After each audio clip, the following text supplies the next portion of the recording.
Welcome back. आगाज में सबसे पहले बात करेंगे मिनी बजट आ गया, ऑपोजिशन की हंगामा आराई, ज़्यादातर चीज़ों पर सेल्स टैक्स की यकसा 17% इजाफा किया गया। तमाम लग्जरी आइटम पर टैक्स छूट खत्म कर दी गई है। ऐवान में शोर शराबा, दस्तावेज के पुर्जे उड़ा दिए गए। पीपी की खातून रहनुमा ने पीटीआई रुकन असेंबली को थप्पड़ भी जड़ दिया।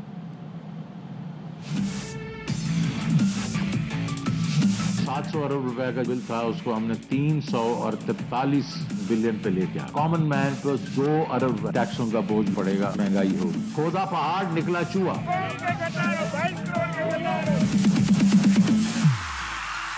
माचिस हो या सोना चांदी, हर चीज पर सेल्स टैक्स 17%। मिनी बजट आ गया। परचून फरोशों का टैक्स 10 से बढ़ाकर 17%। साशे में मिलने वाली अशिया का टैक्स 8 से बढ़ाकर 17%। पैकिंग वाले मसाले, माचिस, डेयरी मसनूआत, इलेक्ट्रिक स्विच भी महंगे होंगे।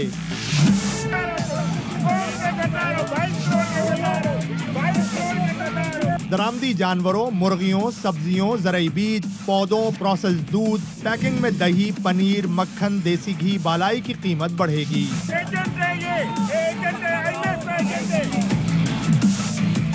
बेकरियों, फूड चेन, कैटरर, होटलों, बड़े रेस्टोरेंट, पोल्ट्री सेक्टर की मशीनरी पर भी सेल्स टैक्स 17% होगा। आटा मिलों पर 10% टैक्स होगा।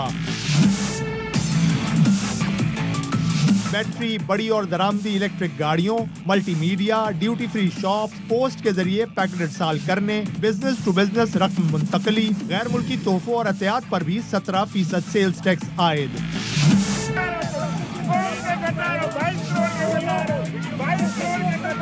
1% सेल टैक्स 17% होने पर सोना चांदी मजीद महंगा होगा। गैर मुल्की ड्रामों और सीरियल्स पर भी टैक्स वसूल किया जाएगा। आम आदमी पर 2 अरब के बोझ से कौन सा तूफान आ जाएगा? वज़ीर ख़जाना शौकत तरीन की मंतिक, कहते हैं IMF ने 700 अरब के टैक्सेस का इस्तिस्ना ख़त्म करने की बात की, हमने 343 अरब की छूट पर नज़रसानी की। 343 अरब रुपए के एग्जम्पशन हटाई गई हैं। लग्जरी आइटम्स हैं इसमें। कॉमन मैन के ऊपर 2 अरब रुपए के टैक्सेस की एग्जम्पशन निकाल रहे हैं। कौन सा ऐसी तूफान आ जाएगा 2 अरब रुपए? स्टेट बैंक के पास इस वक्त जो अथॉरिटी होगी वो होगी बोर्ड के पास। जो बोर्ड है वो हुकूमत पाकिस्तान नॉमिनेट भी करेगी और अप्रूव भी करेगी। State bank of Pakistan parliament को भी जवाबदेह होगा। 2.5 साल हो गए हैं, हुकूमत ने स्टेट बैंक से एक पैसा भी बोरो नहीं किया। हुकूमत ने पाकिस्तान की मौशी खुद मुख्तारी IMF के हवाले कर दी है। शहबाज शरीफ का रद्द-ए-अमल। ऑपोजिशन लीडर ने कहा कि मिनी बजट कौम के कपड़े उतार देगा। नया साल महंगाई का साल बना दिया गया। बच्चों के दूध, खुश दूध, मुर्गी, दही, लाल मिर्च, घी, डबल रोटी पर 17% टैक्स लगाना सफाकी की इंतहा है। इलाज, दवाई मजीद महंगी होगी। पाकिस्तान अपने ही स्टेट बैंक से पैसा नहीं ले सकेगा।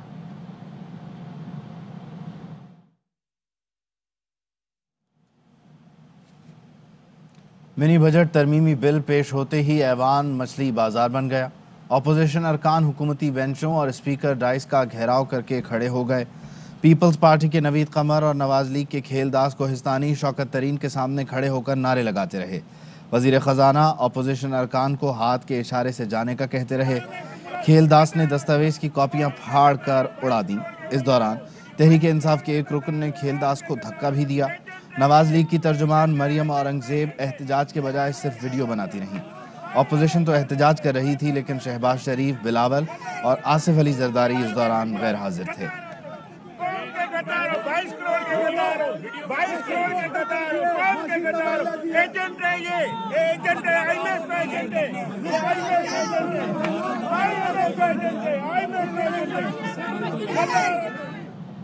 कौमी असम्बली में रॉयल रंबल पीपल्स पार्टी की शगुफ्ता जमानी ने तहरीक इंसाफ की गजाला सैफी को थप्पड़ जड़ दिया।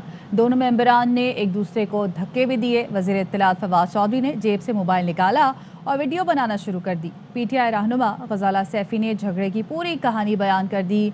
कहा, शगुफ्ता जमानी खुद को पार्लियामेंट का गुंडा समझती हैं। मुझे थप्पड़ मारा, हाथ और उंगली मरोड़ दी, उंगली नीली पड़ गई थी। डर था कहीं फ्रैक्चर तो नहीं।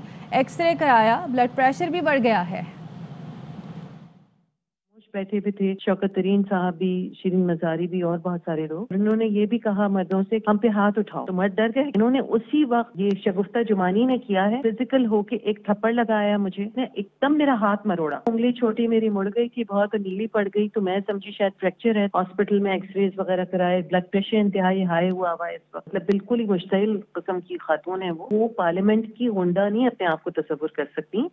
खामोश बैठे भी थे शौकत तरीन साहब भी, शिरीन मजारी भी और बहुत सारे लोग। उन्होंने ये भी कहा मर्दों से हम पे हाथ उठाओ, तो मर्द डर गए। इन्होंने उसी वक्त ये शगुफ्ता जुमानी ने किया है, फिजिकल होके एक थप्पड़ लगाया। जबकि शगुफ्ता जमानी का ये कहना है कि गजाला सैफी ने मारा तो मैंने भी उन्हें धक्का दिया, उन्होंने उंगली मड़ोड़ी और बैनर छीना था, तो इस वजह से मैंने भी उन्हें धक्का दिया। ये उनकी जानिब से बयान सामने आया।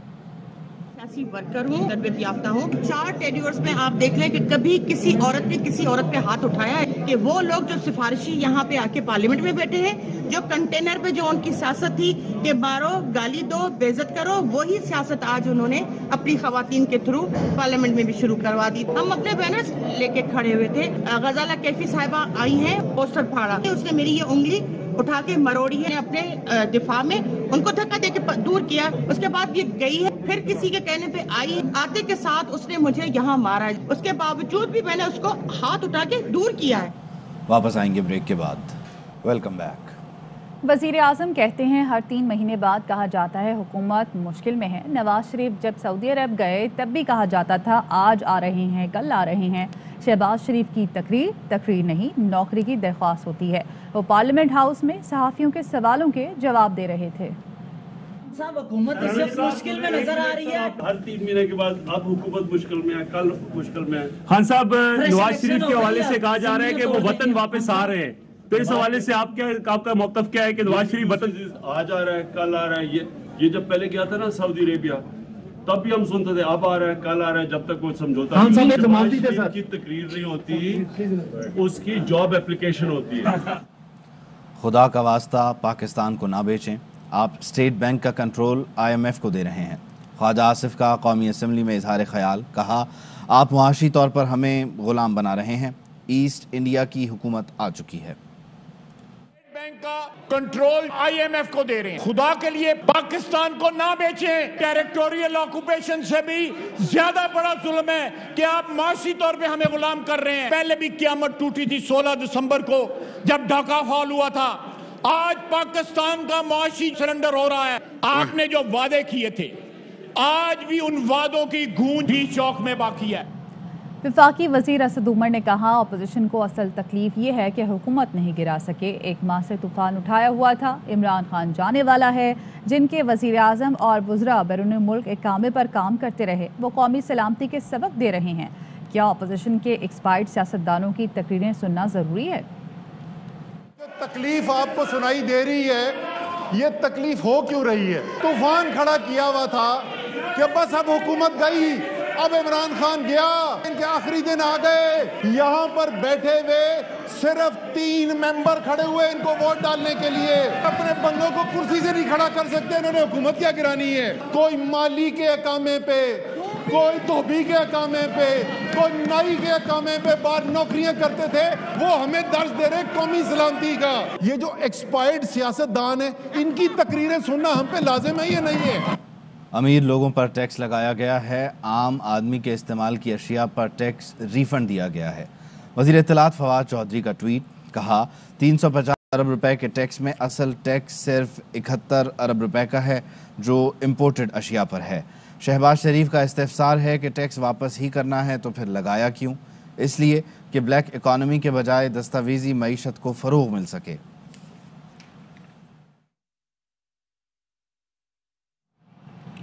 साबिक चेयरमैन FBR शब्बर जैदी ने कहा कि हुकूमत ने मिनी बजट पेश नहीं किया, चंद चीज़ों पर छूट ख़त्म की है। आम आदमी मुतासर नहीं होगा। शोर मचाने वाली अपोजिशन से पूछें हुकूमत ने किस चीज़ पर टैक्स बढ़ाया है। किसी मेंबर को पता नहीं होगा बिल में क्या चीज़ है।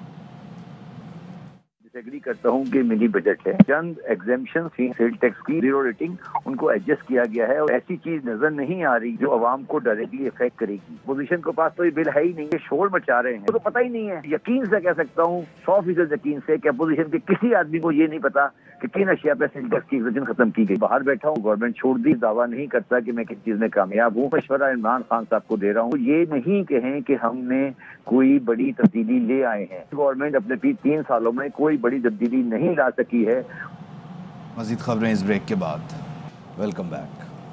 Army chief general Qamar Javed Bajwa का कहना है, डॉक्टर्स और हेल्थ केयर अमला हमारे हीरोज़ हैं, कौम उनकी कुर्बानियों को सलाम पेश करती है।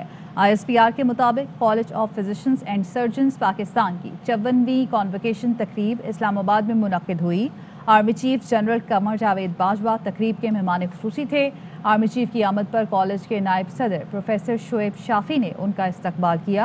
आर्मी चीफ ने कामयाब ग्रेजुएट्स में असनाद और मेडल्स तकसीम किए। आर्मी चीफ कॉलेज की एजाज़ी फेलोशिप से भी उन्हें नवाजा गया। उन्होंने कामयाब ग्रेजुएट्स को मुबारकबाद देते हुए कॉलेज के डॉक्टर्स और फिजिशियंस के लिए स्पेशलाइजेशन में किरदार को सराहा। आर्मी चीफ ने कोरोना वबा के दौरान मेडिकल कम्युनिटी के बतौर सफ़े अव्वल के जंगजू के किरदार की भी तारीफ की। कराची में सनसनीखेज टिकटॉक वीडियो बनाने के लिए शहरी का कत्ल, 2 कम उम्र कातिल गिरफ्तार। कराची के शाह लतीफ टाउन में डकैती और फायरिंग के तबादले में हरमैन का कत्ल, जख्मी हालत में गिरफ्तार होने वाले डाकू का बयान सामने आ गया। मुलजिम प्यार अली ने दौरान तफ्तीश बताया, वारदात में 5 साथी और थे, 1.5 साल से वारदातें कर रहे हैं, ज़्यादातर मेडिकल स्टोर्स को टारगेट करते हैं। कहाँ रहते हो? पीछे सांगड़ के साथ यहाँ वारदात करना है। मेडिकल था, उस 5 बंदे और थे, पीरू, गुल्लू और नईम, अकबर, दो सारे शदादपुर के साथ वहाँ पे क्वार्टर में रहते हैं। जी सर, नाजमा बात की। से वारदातें कर रहे हो? 1.5 साल हो गए। Medical store? हाँ, मेडिकल स्टोर शॉप। सिर्फ मेडिकल स्टोर तुम्हारी चॉइस है ना? जी सर। वापस आएंगे ब्रेक के बाद। कोयटा से आपको खबर देंगे, जहां जिना रोड पर धमाका हुआ है और मुतादिद अफराद जख्मी बताए जा रहे हैं। अजीजुर रहमान हमारे साथ मौजूद हैं, उनसे मजीद जानेंगे। बताइएगा अजीज।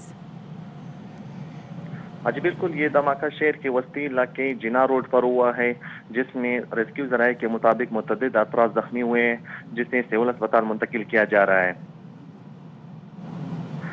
रेस्क्यू ज़राए का कहना है। ठीक है अजीज, कोयटा में जिना रोड पर धमाका हुआ है, जबकि इब्तदाई इत्तला के मुताबिक मुतादिद अफराद इस धमाके में जख्मी बताए जा रहे हैं। न्यूज़ बुलेटिन से फिल वक्त इतना ही। मजीद खबरों और अपडेट्स के लिए देखते रहिए ARY न्यूज़। अहम तरीन खबरें अब एक क्लिक की दूरी पर। आपके पसंदीदा टॉक शोज हों या अहम मुल्की या गैर मुल्की शख्सियात की न्यूज कॉन्फ्रेंसेस, हर लम्हा बाखबर रहने के लिए सब्सक्राइब करें हमारा YouTube चैनल।